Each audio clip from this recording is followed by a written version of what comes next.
about certain things. And, I don't know if they like the answers I gave.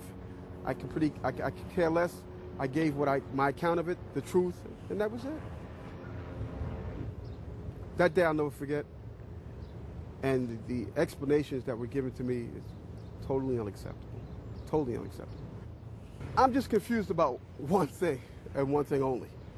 Why World Trade Center 7 went down in the first place. I'm very confused about that. I know what I heard. I heard explosions. The explanation I got was it was the fuel oil tank. I'm an old boiler guy. If it was a fuel oil tank, it would have been one side of the building.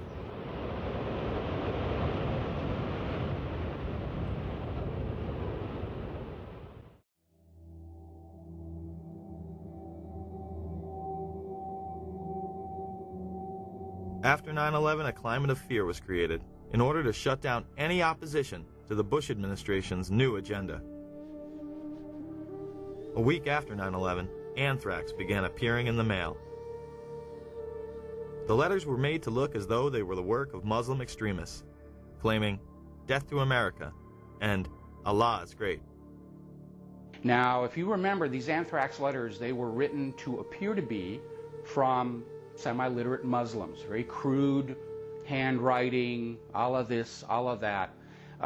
They really do look more like movie prop letters than real letters. The targets were government buildings, media outlets such as CBS, NBC, the New York Post, and politicians such as Senator Daschle and Leahy, two members of the opposition party. When the FBI tested the anthrax, it was highly refined and weaponized. Colin Powell would go on CNN and deny these allegations. No, I think we've had a lot of stories over the past 4 or 5 days. First it was weaponized anthrax, then it was highly refined, and then when it was analyzed, it was discovered it was none of the above. The anthrax used in the attacks was identical to that of the Ames strain, which led the investigation to Fort Detrick. An analysis of the anthrax that was sent to Senator Daschle's office shows that this anthrax has a sophistication that leads people to know that it can only be produced by a PhD microbiologist, and it would have to have been done in a small, well-equipped microbiology lab. This appears to be the so-called Ames strain. That was a strain of anthrax that was first isolated almost 50 years ago at a U.S. Department of Agriculture diagnostic lab in Ames, Iowa. What's uncommon about this is that it has been engineered in such a way to be, as they say, readily aerosolized. That means, in effect, that what somebody has done is taken the anthrax spores, added to them some kind of a chemical to get in the way of a normal electrostatic process that causes the spores to clump together. Chemical's been added to declump them, in effect. That makes them very fine.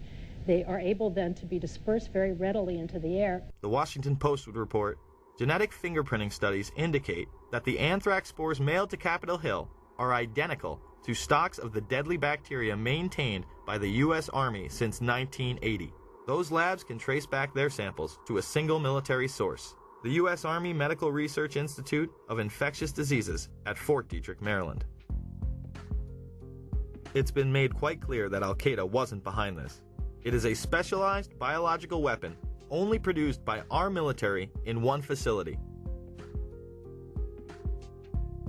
High-level FBI and CIA officials said none of the 60 to 80 daily threat reports from intelligence sources contain evidence linking the anthrax attacks to Osama bin Laden's terrorist network.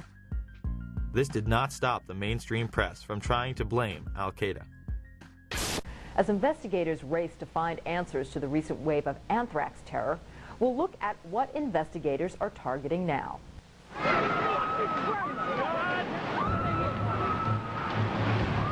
Since September 11th, Americans have been put on alert. This is so terrible.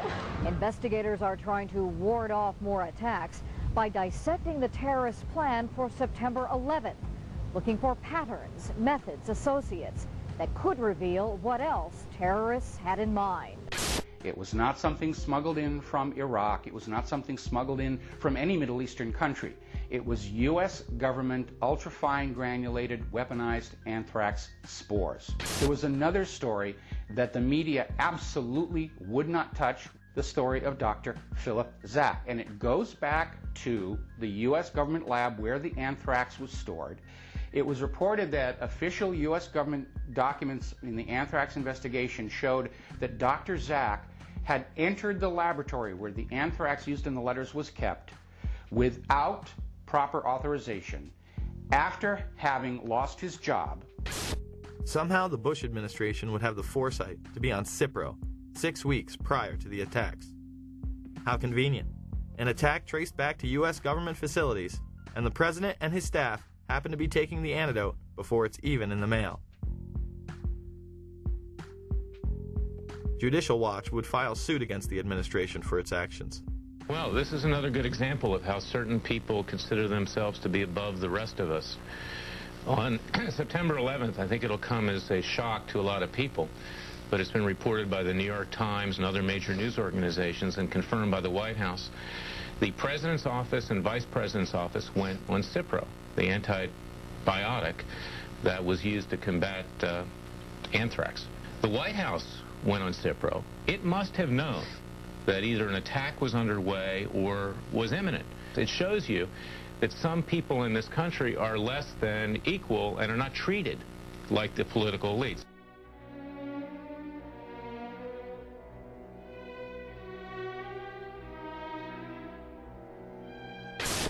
"9/11 was an international intelligence operation that included role players within our own government, as well as in the governments of Pakistan, Saudi Arabia, and Israel. Each played a compartmentalized role in order to create a climate of fear and confusion.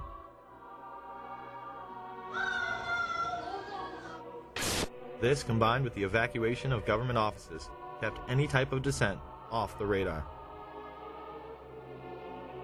It was a time when Americans felt they needed to rally around their leaders, and they did. I can hear you!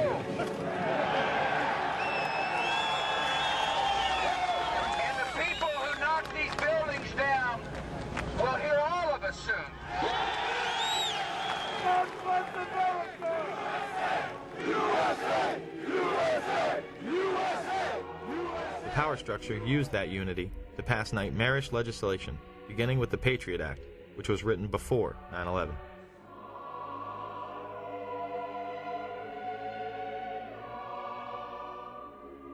Homeland Security was in place prior to 9/11 as well. Another piece of this, which is something that has been well known to you all, is that the creation of the Office of Homeland Security was something that was planned even before September 11th. The Bush administration had even written up the plans to invade Afghanistan the week before 9/11. And as a result of a process that involved the CIA, the Department of Defense, the Department of State, the National Security Council, a national security presidential directive was developed and prepared throughout 2001 that was approved by what's called the Principals Committee, which is essentially cabinet-level officers involved in national security, on September 4th, 2001. That document was then finalized on September 10th. I think it was focused on al-Qaeda from the various earlier days. We fight a fabled enemy, the likes of which that can never be defeated.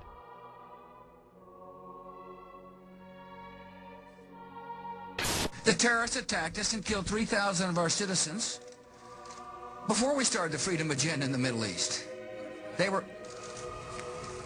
What did Iraq have to do with what? The attack on the World Trade Center. Nothing. While an international intelligence cartel wages psychological warfare against we the people on behalf of the global elite. And remember, this is a government that over the years has proven that it can be trusted with these powers. You'd hope, as you mentioned before, that people don't complain about these extra inconveniences because they are simply being put into effect to protect all of us. They masquerade as our saviors, while the media glorifies and indemnifies them.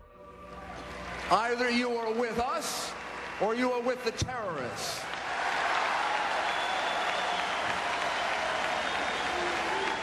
Don't let anyone tell you otherwise. Certainly not a disingenuous filmmaker who would have us believe